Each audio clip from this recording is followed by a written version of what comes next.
Forbes India presents Interface Design Guild.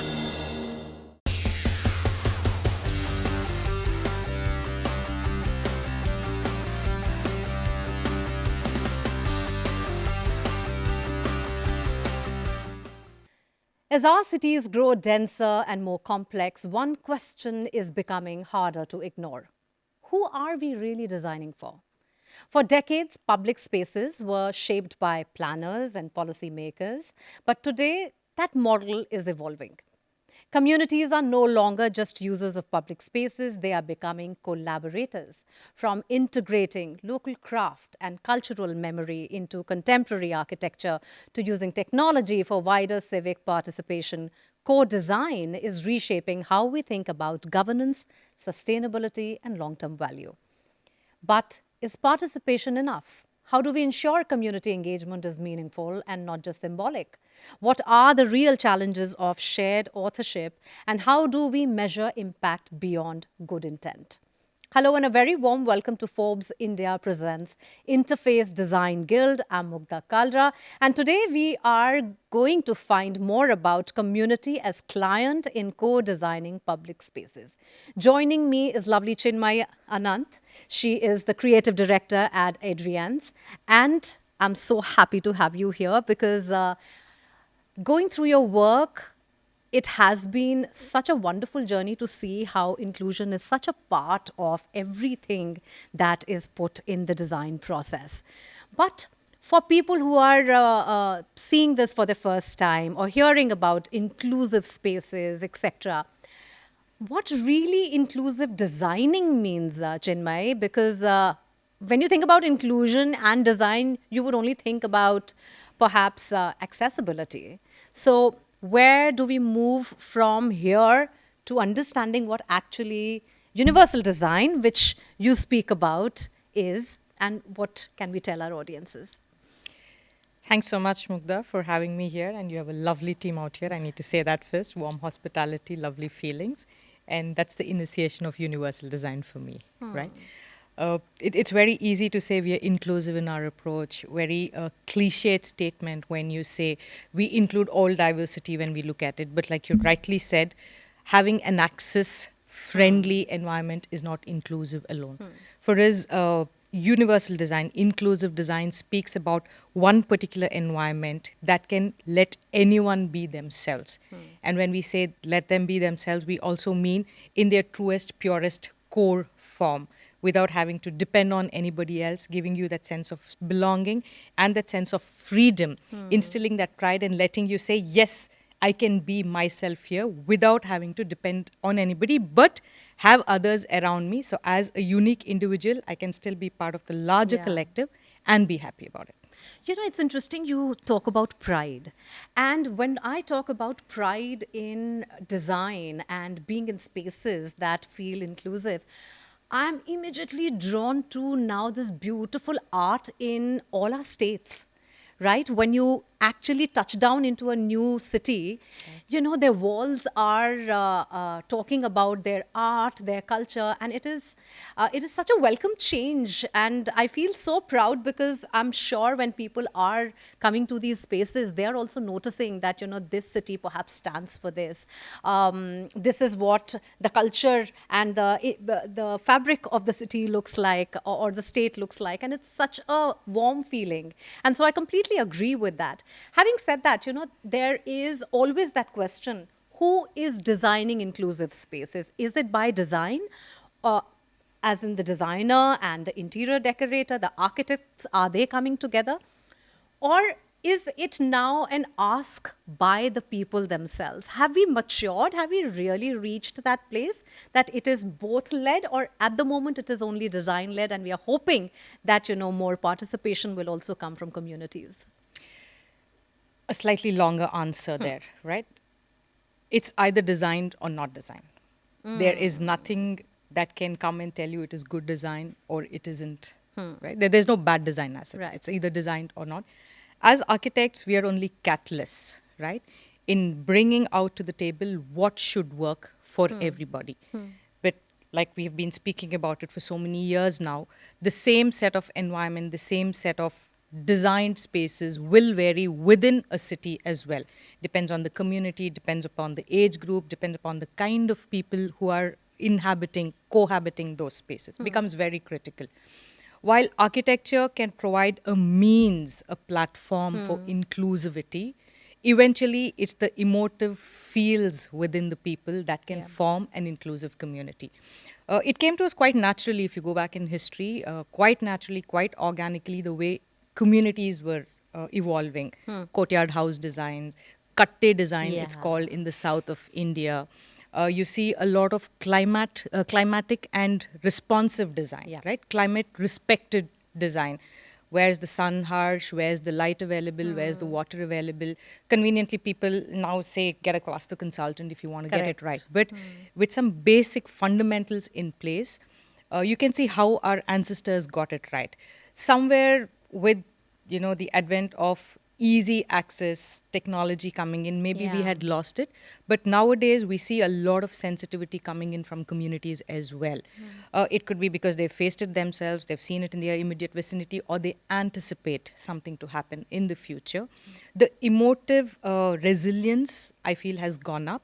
And there's better acceptance, lesser resistance today when you tell people, hey, our design needs to be a lot more open. Let's not call it inclusive, let's not call it Right. universal. It needs to be open and accepting for anybody to feel themselves. Chinmayee, give me an example of a place that you would have designed, because I think that would tell us how the process works, right? Because, a lot of times it so happens I will join an organization and I am brought into a new space. I will buy a house and I will, just do the interiors perhaps. I will perhaps go to a public space which is already designed and, either I can admire it or I just am a part of it, right? How at the design stage is the voice included? You don't start anything on design if it's not inclusive, if the voices are not included.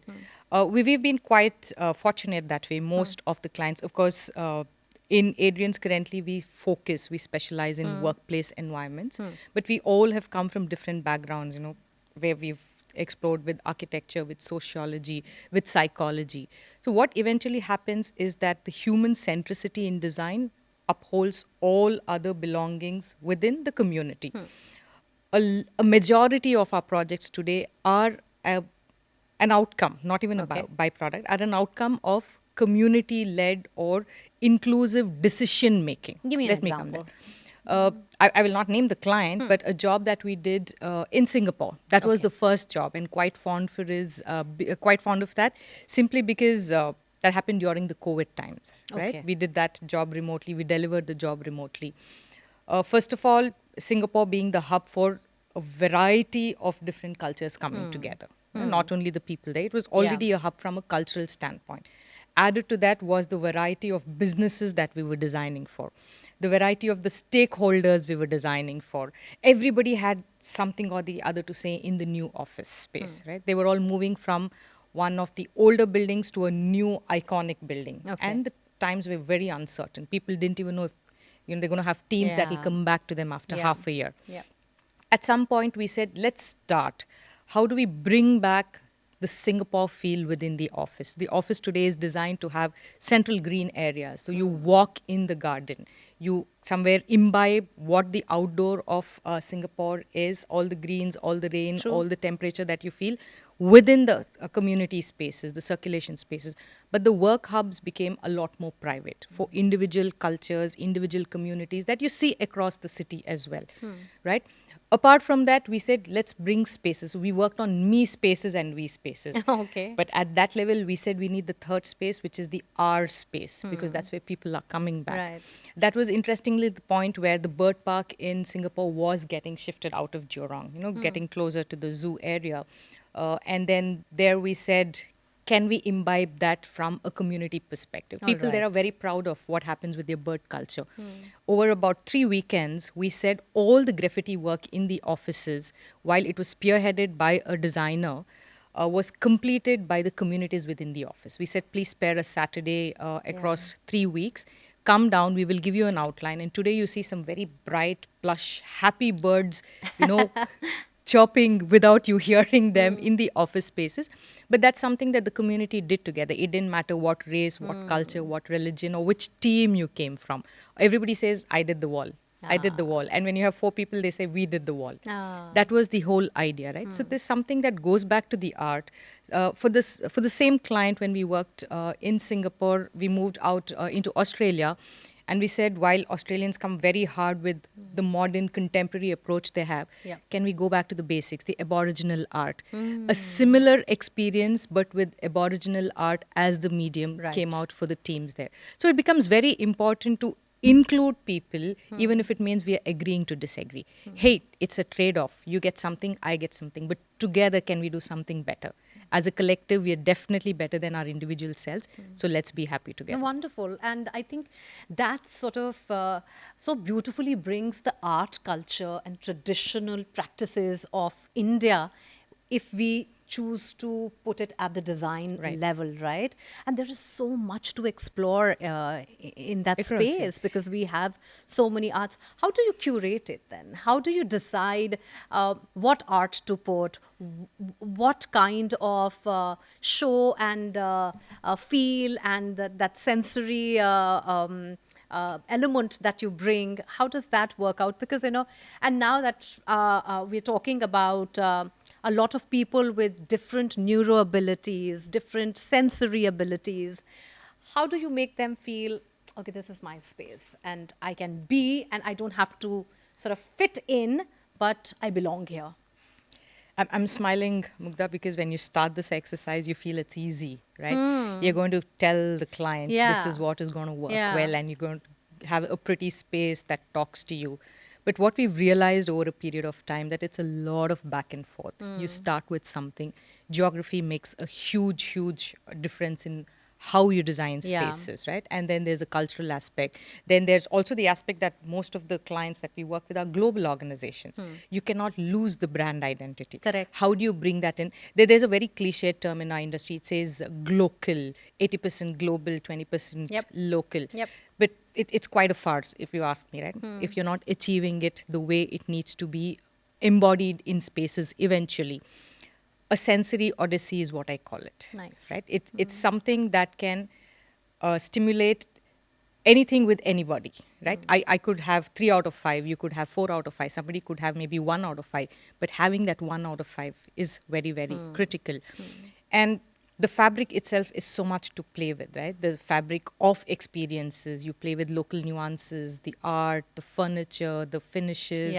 You have a lot of it. But that doesn't mean, you know, if you're somewhere in the south of India, you add up with all the Atangudi tiles. No, that is not. You're somewhere in the north of India, you have Taj Mahal up out there on all posters. No, it doesn't work like that. But can you again go back to the fundamentals of why architecture has evolved similarly in different cities in India, right? Within India. You don't even need to go to the global level. Within India, we have so much variety to learn from. So we have adjusted, you know, what could be, of course, there are 3 levels of looking at design. One is the first aesthetic appearance that you have.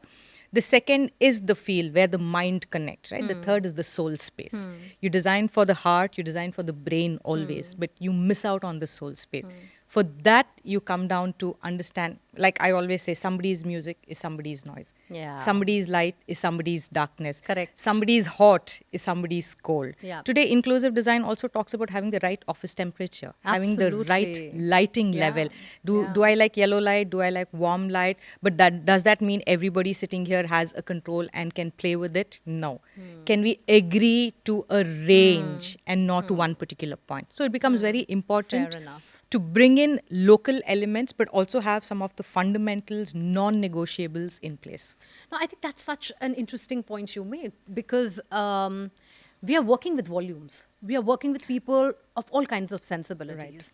Now you're also working in geographies that have limited space, more space. You have different weather conditions. You have different surroundings around the offices. And a lot of times, you know, people say, you know what, this won't be possible. We can do a basic design. We can do a comfortable design, but don't ask us to stretch.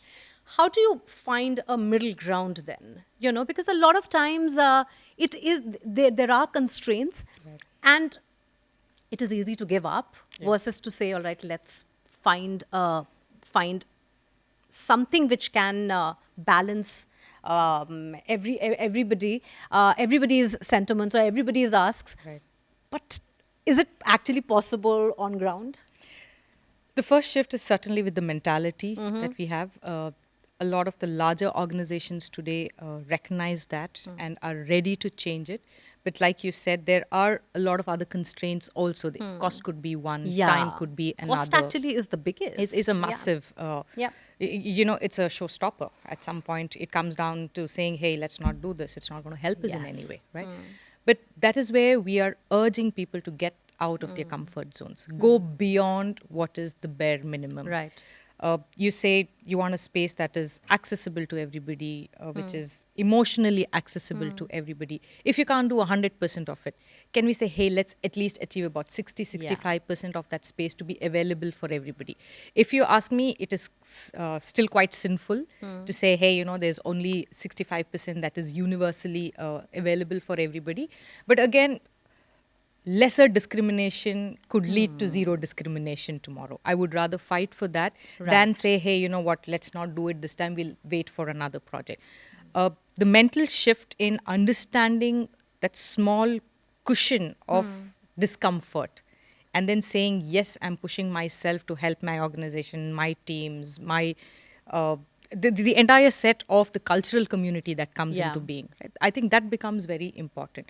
You come halfway, I come halfway. We don't meet at 50 exactly, but can we Right.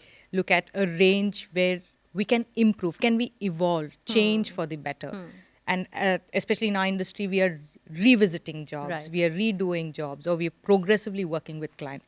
If we can help them evolve, they are evolving as a business community, as you know, a financial community, Yeah. but as a people community, as a CHRO-led team community. If we Right. can help them evolve, then that becomes easy. That's an interesting point because culture is so important and so top down. Yes, You know, absolutely. and they say culture eats strategy for breakfast. Absolutely. Right. So whatever say you it may better, yeah. decide to do, but if the culture of the Is not organization defined, is yeah. not conducive, Yeah. then you know the environment sort of, it doesn't really matter how much ever Absolutely. effort you're making.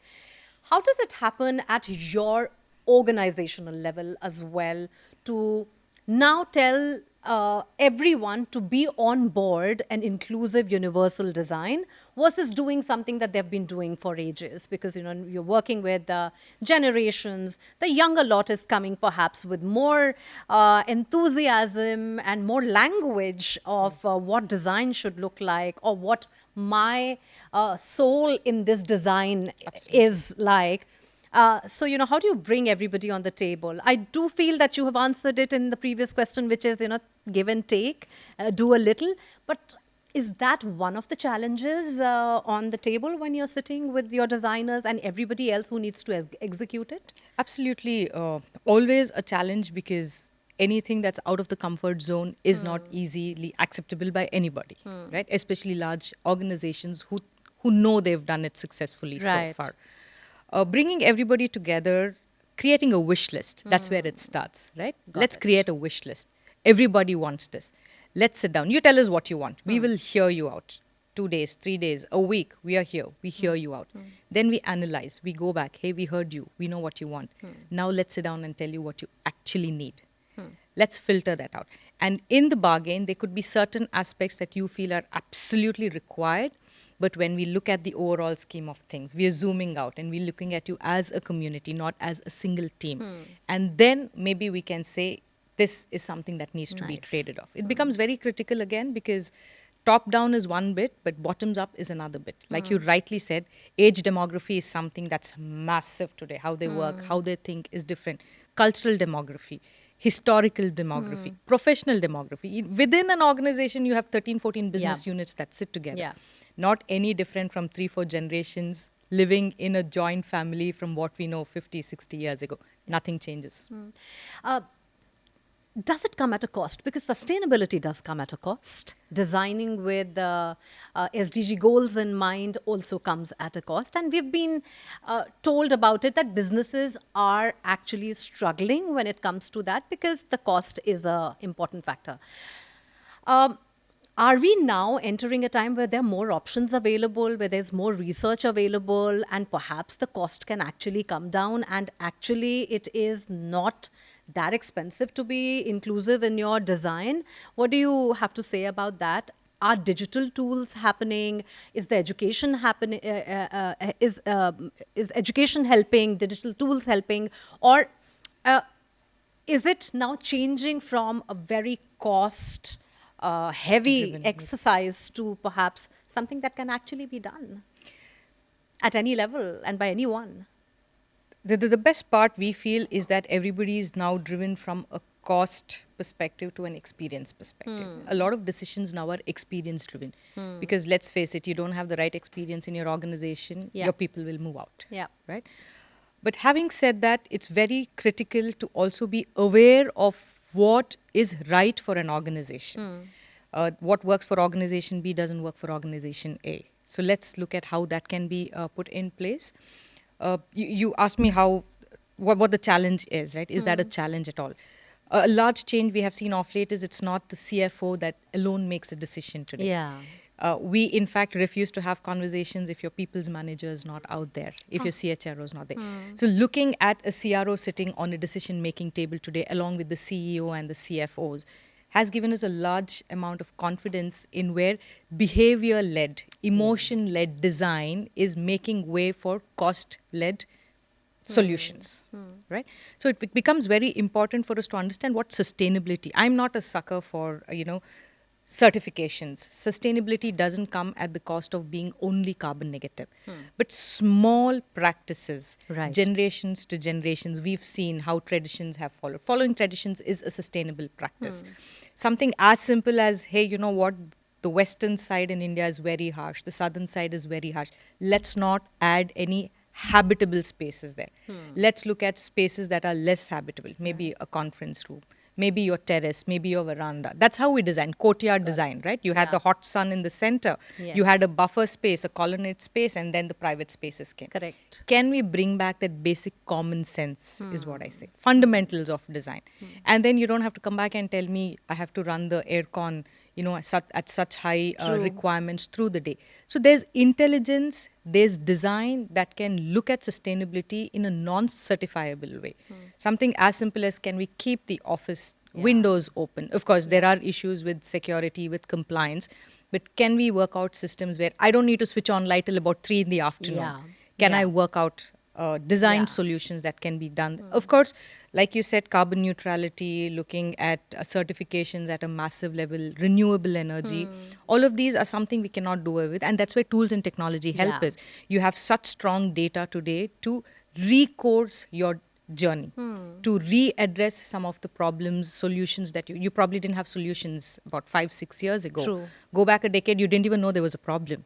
But today, technology is helping you put that in place. But technology is not going to give you a solution. You're going to use that technology to find the right solution at that point. And trust me, 3 years later, that is going to morph as a different solution.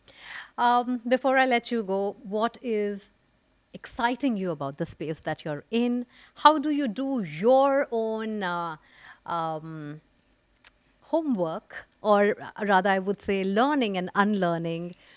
What are some of the trends that are exciting you? Where do you look for inspiration?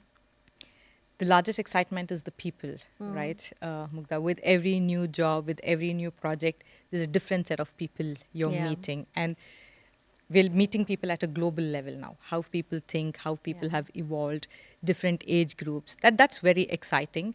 And a lot of decision making has also now taken, a backseat from a cost perspective, right? People are worried about emotions, culture, behavior. And The first post-COVID, it's completely absolutely different. right, and Yeah. and the resistance has come down. You have the leaders today coming and saying, I want a healthy environment. Yeah. What do you mean by a healthy environment? So some of these initial goal setting, vision setting aspects of the entire exercise, I think that is something we all wake up to every morning. Not every day that you get to do it, but then eventually walking the talk with a client and setting up an environment for them that they're proud of tomorrow. Yeah. And they come back and say, hey, you know what, we did a great job. Yeah, something went wrong. Let's put it in place. Yeah. But the next job, let's do a better one. That's what we look to. And inspiration is everywhere, Mugdha, trust me. The most, I in fact want to go back to what you were saying, the different cultures, the different pieces that you see in any city. When I'm in a new city, the first thing I want to do is go look at the wall graffiti that the children do. Yeah. That gives you everything about the city, True. right? You know what's happening at homes, in schools, outside communities. And this is true of any city across the globe. So starting from there, a lot of people say, yeah, there's light, there's forest, there's valley. Yeah. But if you can see how people are evolving, how the new generations are evolving, that's a huge inspiration for you to design better spaces for everybody. Placemaking is at the crux of everything. Fantastic. Thank you, Chinmayee, for this wonderful conversation. And I hope we keep designing inclusively and make it such a part Relevant. of, make it relevant. And, I'm taking the word sensorial odyssey with Yes. me. Thank you Absolutely so a pleasure. much. It's Thank been a you so pleasure, much for your Mugdha. Thank time. you so very much. All right, if there's one clear takeaway, it's this: co-design isn't just about inviting people to the table, it's about sharing power, responsibility, and accountability. When communities become genuine partners in shaping public spaces, the outcome is not just better design, it's deeper trust, stronger social fabric, and long-term resilience. Thank you for watching and being part of this dialogue. We look forward to continuing these important conversations. Until next time, goodbye.